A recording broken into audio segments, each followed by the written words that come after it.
নমস্কার বন্ধুরা, আশা করি আপনারা সবাই ভালো আছেন। আমরা সবাই ভালো আছি। তো বন্ধুরা দেখতে পাচ্ছেন এখানে নিয়েছি এক বাটি চিড়ে, আর নিয়েছি 3টে আলু, আর নিয়েছি আমি এখানে কর্নফ্লাওয়ার।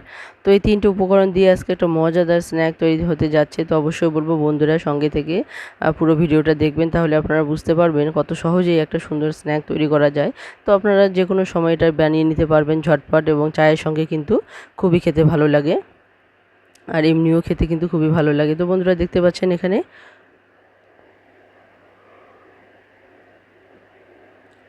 তো আমি কিন্তু সমস্ত উপকরণগুলো নিয়ে নিয়েছি। আর এখানে দেখুন, এখানে প্রেসারের মধ্যে আমি প্রথমে দিয়ে দিয়েছি আলুগুলোকে। তো আলুগুলোকে ফালা করে নিয়েছি, আর এখানে 2টো সিটি দিয়ে নেব ঝটপট খুলে নেওয়ার জন্য। তো বন্ধুরা দেখুন এখানে প্রেসারে বসিয়ে দিয়েছি, আর এদিকে আমি যে চাল যে চিড়েগুলো আছে সেগুলোকে আমি দেখতে পাচ্ছেন মিক্সার মেশিনে দিয়ে দিলাম। মিক্সার মেশিনে এখানে আমি একদম ছাতু করে চিড়েগুলোকে একদম ছাতু করে ফেলবো, ছাতু করে নিয়ে নেব। তো এই ছাতু চিড়ে আর আলু দিয়ে কিন্তু একটা দারুণ মজাদার রেসিপি হবে। তো এর সঙ্গে কিন্তু আরও অনেক কিছু মেশানো হবে। তো অবশ্যই বলবো বন্ধুরা স্কিপ না করে সঙ্গে থেকে পুরো ভিডিওটা দেখুন, কিভাবে একটা সুন্দর একটা রেসিপি তৈরি করা যায়। আর এটা কিন্তু খুবই মজার খেতে।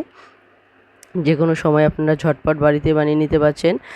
তো অনেক সময় হয় যে বাইরে গিয়ে তেলে ভাজা নিয়ে আসতে হয়। তো আপনারা যদি চান তাহলে বাড়িতেই কিন্তু খুব সুন্দর একটা তেলে ভাজা তৈরি করে নিতে পারেন। তো অবশ্যই দেখুন কিভাবে রেসিপিটা তৈরি হচ্ছে। তো যে সমস্ত পুরনো বন্ধুরা ভালোবাসা নিয়ে অনেক অনেক ভালোবাসা নিয়ে সঙ্গে আছেন, তাদেরকে অসংখ্য অসংখ্য ধন্যবাদ। এভাবেই সবসময় পাশে থাকবেন। আর নতুন যারা দেখছেন, নতুন বন্ধুরা এখনও বন্ধু হননি, তারা অবশ্যই বলবো যে অবশ্যই লাইক কমেন্ট শেয়ার করতে ভুলবেন না, আর সাবস্ক্রাইব করে বেল আইকনটিকে ক্লিক করে রাখবেন, তাহলে যে কোনো নতুন ভিডিও আসা মাত্র আপনাদের কাছে পৌঁছে যাবে। আর আপনারাও বন্ধুত্ব নিয়ে পাশে থাকবেন। সবসময় আমিও আপনাদের পাশে থাকব। তো অবশ্যই বলবো বন্ধুরা, তো অবশ্যই পুরনো নতুন বন্ধুরা অবশ্যই বলবো পুরনো বন্ধুদের মতোই সবসময় পাশে থাকবেন। আমিও সবসময় আপনাদের পাশে আছি। তো বন্ধুরা দেখুন এখানে কথায় কথায় কিন্তু আমি এদিকে আলুগুলোকে ছুলে নিয়েছি। তো আলুগুলো যেহেতু আমি খোসা সমেত সেদ্ধ বসিয়ে দিয়েছিলাম। তো বন্ধুরা এখন এক এক করে এখানে সমস্ত উপকরণগুলো দিয়ে দেব। তো বন্ধুরা আলুটাকে আমি প্রথমে পেস্ট করে নেব তো হাতের সাহায্যে। তো দেখুন এখানে প্রথমে আমি দিয়ে দিলাম এখানে লবণ, তারপর আমি দিয়ে দিলাম 1 চামচ পরিমাণ কালো জিরে, তারপর এখানে দেখতে পাচ্ছেন এখানে আমি দিয়ে দেব কাঁচা লঙ্কা, আর একটা লেবু এখানে আমি চিপে দিয়ে দেব।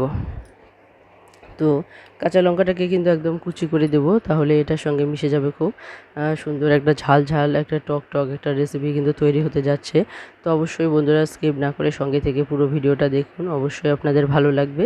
আর এটা কিন্তু খেতেও খুবই ভালো লাগে। তো অবশ্যই একটা ঝাল ঝাল টক টক একটা ব্যাপার, এটা কিন্তু খুবই অসাধারণ একটা খেতে। অবশ্যই বলবো বাড়িতে আপনারা একদিন হলেও বানিয়ে দেখবেন, আপনাদের অবশ্যই খেতে ভালো লাগবে। তো বন্ধুরা দেখুন এখানে কিন্তু আমি লেবু চিপে দিয়েছি। তো এখানে দেখতেই পাচ্ছেন আমি এক চিড় লেবু চিপে দিলাম। তো এখানে কিন্তু আমি স্কিপ করিয়েছি, মানে ভিডিওটা যাতে বড় না হয়ে যায়। তো এখানে কিন্তু পুরো লেবুটাই কিন্তু আমি চিপে দিয়েছি। তো বন্ধুরা দেখতে পাচ্ছেন এখানে তাহলে আমি এখানে দিয়ে দিলাম হচ্ছে গিয়ে লেবু, আর তারপরে হচ্ছে গিয়ে কালো জিরে, আর হচ্ছে গিয়ে লঙ্কা কুচি। তো এখানে আপনারা চাইলে আদা কুচিও দিতে পারেন। তো আদা কুচিটা দেওয়ার সময় আমার মনে ছিল না, তো অবশ্যই সেটা দিলেও ভালো লাগবে। তো বন্ধুরা দেখুন এখানে দিয়ে দিলাম আমি যে পেস্ট করে রেখেছি, যে ছাতু করে রেখেছি চিড়েগুলো। তো সেই চিড়ের যে ছাতুটা সেটা কিন্তু আমি দিয়ে দিলাম। আর এখন আলুর সঙ্গে কিন্তু এটা ভালোভাবে আমি একটা ডো তৈরি করে নেব। তো এখানে কিন্তু বন্ধুরা জল দেওয়ার কোনো প্রয়োজন নেই। তো আলু আর যে চিড়েটা আছে, চিড়ের যে ছাতুটা আছে, সেটা তো এমনিতেই একটা ডো তৈরি হয়ে যাবে। তো অবশ্যই বলবো এখানে জল দেওয়ার প্রয়োজন নেই। তো যেটুকু লেবুর রস আছে সেইটুকুতে কিন্তু হয়ে গেছে। তো এটা যেহেতু একটা মুচমুচে ব্যাপার হবে, তাই এখানে জল না দিলেও চলবে। আর এখানে আমি দিয়ে দিলাম ভেজে রাখা জিরের গুঁড়ো। তো এখানে আমি একটা জিরে গুঁড়ো, কিছু পরিমাণ জিরে গুঁড়ো আমি ভেজে রেখেছিলাম।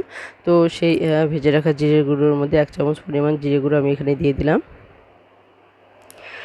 দেওয়ার পর এটাকে একটু ভালোভাবে মেখে নেব। ভালোভাবে মেখে নেওয়ার পর এখানে আমি যে কর্নফ্লাওয়ার আছে সেখান থেকে আমি 2 চামচ পরিমাণ কর্নফ্লাওয়ার এখানে দিয়ে দেব। তাহলে একটা মুচমুচে একটা ভাব চলে আসবে, আর দেখতেও কিন্তু খুব সুন্দর হবে। তো বন্ধুরা দেখুন এখানে, তো এখানে বেশি করে দেওয়ার প্রয়োজন নেই, তো 2 চামচ পরিমাণ দিলেই হয়ে যাবে। তো দেখতে পাচ্ছেন এখানে 2 চামচ পরিমাণ কর্নফ্লাওয়ার কিন্তু এখানে আমি দিয়ে দিলাম, আর এটাকে ভালোভাবে এখানে মিশিয়ে নেব। একটা ভালোভাবে মিশিয়ে নিয়ে একটা কিন্তু সুন্দর ডো তৈরি করব একটা। তো এই ডোটাকেই কিন্তু একটা মজাদার একটা স্ন্যাক তৈরি করা যাবে। তো অবশ্যই বলবো বন্ধুরা যারা দেখছেন অবশ্যই একদিন হলেও ট্রাই করে দেখবেন, আপনাদের খেতে কিন্তু খুবই ভালো লাগবে। এটা কিন্তু যে কোনো সময় খুব সহজেই কিন্তু বাড়িতেই বানিয়ে নেওয়া যাচ্ছে। তো দেখতে পাচ্ছেন এখানে আমি দুটো মানে আলাদা আলাদা ডো তৈরি করে নিয়েছি এবং হাতের সাহায্যে কিন্তু এরকম করে চেপে চেপে কিন্তু আমি একটু চ্যাপ্টা করে নিয়েছি। তো আপনারা চাইলে কিন্তু এটা আপনারা বেলনাতেও কিন্তু বেলে নিতে পারেন, একটু পাতলা করে নিতে পারেন। তো এটা আমি হাতের সাহায্যে একটু চেপে নিচ্ছি, যেহেতু এটা আমি বেশি বড় করব না। তো আপনারা চাইলে কিন্তু একটু বেলনার সাহায্যেও কিন্তু একটু বেলে নিতে পারেন, কোনো অসুবিধে নেই। তো এই সাইডগুলো একটু ফেটে যাবে, কারণ এখানে চিড়ে আছে, যেহেতু আলু আছে। তো এটা কিন্তু একটু নরম, একটু ডো তৈরি হয়নি। একটু দেখতেই পাচ্ছেন চিড়েটা যেহেতু রসটাকে টেনে নেয়, যার জন্য কিন্তু এটা ফেটে ফেটে যাচ্ছে। তো আপনারা একটু হাত দিয়ে চেপে চেপে নেবেন, আর চারধারটা কিন্তু একটু সমান করে নেবেন, তাহলে কিন্তু এটা দেখতেও বেশ সুন্দর হবে। তো দেখতে পাচ্ছেন আমি যে ফাটা অংশগুলো আছে সেগুলোকে একটু চেপে চেপে দিচ্ছি। তো এইভাবে আপনারা চেপে চেপে দিয়ে করে নেবেন। তো আপনারা চাইলে এটা বেলনাতেও বেলে নিতে পারেন সুন্দরভাবে। তো এরকম ফেটে গেলে আপনারা চেপে চেপে দেবেন। তো বন্ধুরা দেখুন এখানে কিন্তু দুটো আমি ডো তৈরি করেছি এবং হাতের সাহায্যে সেটাকে চ্যাপ্টা করে দিয়েছি। তো এখন আমি এটাকে স্কোয়ার সাইজ করে কেটে নেব। তো বাকি সাইডগুলো কিন্তু আপনারা চাইলে কেটে নিতে পারেন এবং সুন্দরভাবে এটাকে স্কোয়ার শেপ দিতে পারেন। তো আমি এটাকে আর আলাদাভাবে সাইডগুলো কেটে বাদ দিলাম না, তো এখানেই আমি কেটে নিলাম। তো আপনারা চাইলে কিন্তু সাইডগুলো কেটে নিয়ে সুন্দর একটা স্কোয়ার শেপ দিতে পারেন। তো এখানে আমি আর স্কোয়ার শেপ দিলাম না, যেটুকু গোল রাউন্ড শেপ আছে এর মধ্যে কিন্তু আমি বরফি করে কেটে নিলাম। তো বন্ধুরা এভাবে কিন্তু দুটো অংশকে, মানে দুটো যে আমি বানিয়েছি ডো, তো এই দুটো ডোকে কিন্তু এভাবে আমি টুকরো করে নেব। তো বন্ধুরা দেখুন এখানে টুকরোগুলো কিন্তু একটু বড় সাইজেরই আছে। তো এরকমভাবে কেটে নেবেন। তো দেখুন স্কোয়ার সাইজটা কিন্তু সুন্দর লাগছে। তো আপনারা চাইলে দুই ধার কেটে নিয়ে তারপরে এভাবে কিন্তু স্কোয়ার শেপ করে নিতে পারেন। স্কোয়ার শেপটা কিন্তু ভালোই লাগবে দেখতে। তো আমি এখানে আলাদাভাবে আর করলাম না, আমি শুধু একটু চেপে নিয়ে করে দিলাম এখানে। তো দুটো আমি এখানে দেখতে পাচ্ছেন তিনটা টুকরো করে নিয়ে তারপর আবার মাঝখানে কেটে নিলাম।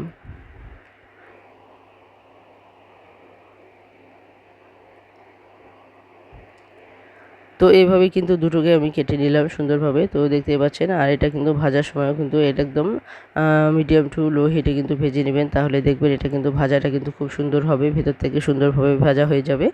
আর এটা কিন্তু খেতেও খুবই সুস্বাদু হয়েছে, অসাধারণ হয়েছে। তো বন্ধুরা অবশ্যই একবার ট্রাই করে দেখুন, আপনাদেরও আশা করি খেতে ভালো লাগবে। তো বন্ধুরা দেখুন এখানে আমার রেডি হয়ে গেছে।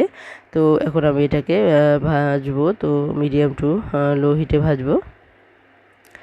তো দেখতে পাচ্ছেন সমস্ত উপকরণগুলো আমার রেডি হয়ে গেছে। তো এটা আমার রেডি হয়ে গেছে। তো এটা হচ্ছে গিয়ে আলুর ক্রিসপি স্ন্যাক তৈরি হবে একটা। তো দেখতেই পাচ্ছেন এখানে কড়াইয়ে বসিয়ে দিয়েছি, আর কড়াইয়ের মধ্যে দিয়ে দিলাম সাদা তেল। আর সাদা তেলটা কিছুটা মানে গরম করে নেব। গরম করে নেওয়ার পর তারপর কিন্তু হিটটাকে আমি কমিয়ে দেবো। তো বন্ধুরা দেখুন এখানে কড়াইয়ে তেল দিয়ে দিয়েছি, আর তেলটা পুরোপুরি গরম হয়ে গেছে। তো গরম হওয়ার পর কিন্তু এখন একদম যে আঁচটাকে আছে গ্যাসের আঁচটাকে কিন্তু একদম লো করে দিতে হবে, কারণ তেলটা পুরোপুরি গরম হয়ে গেছে। আর লো করে না দিলে কিন্তু এটা কি হবে, উপর থেকে হয়তো ভাজা হয়ে যাবে আর ভিতর থেকে কিন্তু ভাজা হবে না, তখন এটা খেতে ভালো লাগবে না। তো অবশ্যই আপনারা চেষ্টা করবেন বন্ধুরা একদম মিডিয়াম টু লো হিটে ভেজে নিতে। প্রথমে তেলটাকে একটু গরম করে নেওয়ার পর আপনারা মিডিয়াম টু লো হিটে ভেজে নেবেন, তাহলে দেখবেন কালারটা কিন্তু খুব সুন্দর হবে আর খেতেও খুবই ভালো লাগবে।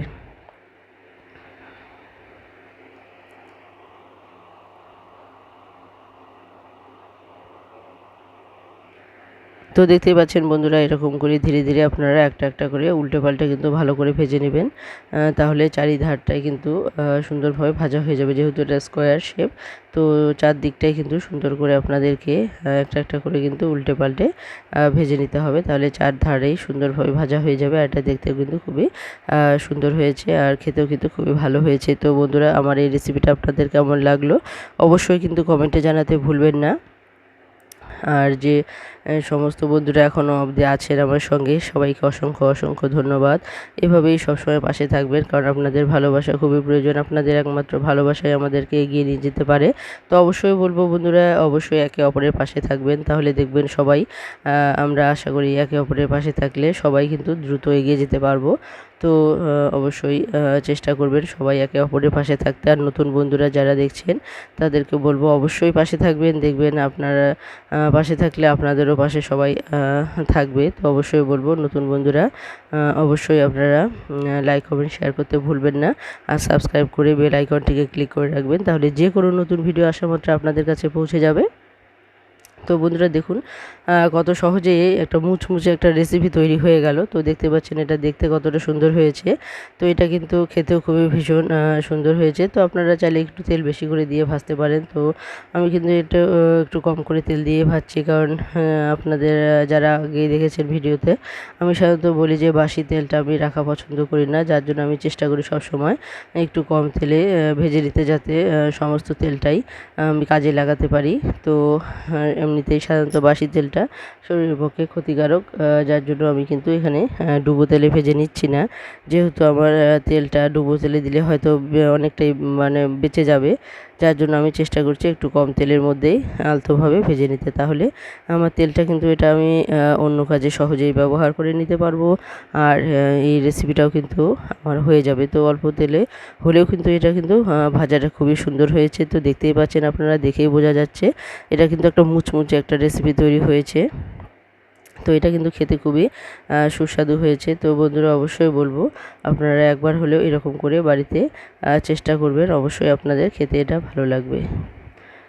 তো বন্ধুরা এখনও অবধি যারা আছেন তাদেরকে আবারও বলছি অসংখ্য অসংখ্য ধন্যবাদ। এইভাবেই সবসময় পাশে থাকবেন।